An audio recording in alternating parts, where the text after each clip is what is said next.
북한이랑 다시 연락됐습니다. 작년 6월 남북연락사무소 폭파, 올해 7월 통신연락선 복원. 그런데 그로부터 한 달 뒤 한미연합훈련 개시에 북한은 다시 일방적으로 통신연락선을 단절했죠. 지난달 문재인 대통령의 종전선언 제안을 계기로 김정은 국무위원장은 통신연락선을 복원하겠다고 약속했고요. 정말로 10월 4일 약속을 지켰습니다. 55일 만에 남북은 다시 통화한 거죠. 근데요, 남북 통신선은 뭐고 군 통신선은 뭔지 궁금하신 분들 있죠? 먼저 통신선은 남과 북의 의사소통 도구예요. 전화로는 대화를 나누고 팩스로는 서로 필요한 문서를 주고받는다고 합니다. 어떤 사람은 사복을, 어떤 사람은 군복을 입고 있더라고요. 무슨 차이일까요? 사복을 입고 전화를 받는 사람은 통일부 직원이고요.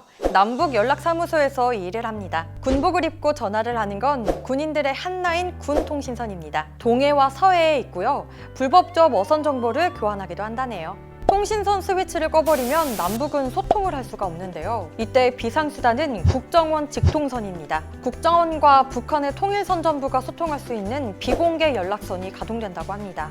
말 그대로 비공개 연락선이라 무슨 이야기를 하는지는 알 수 없습니다. 하지만 김정은 위원장과 문재인 대통령의 친서가 국정원 직통선을 통해 전달된다고 알려져 있습니다. 만약 북측이 연락을 끊어버리면 우리는 하염없이 기다리는 방식을 택하는데요. 이때 유엔군만의 소통 방식이 있습니다. 바로 마이크를 이용하는 거죠. 북측을 향해 한미연합훈련한다!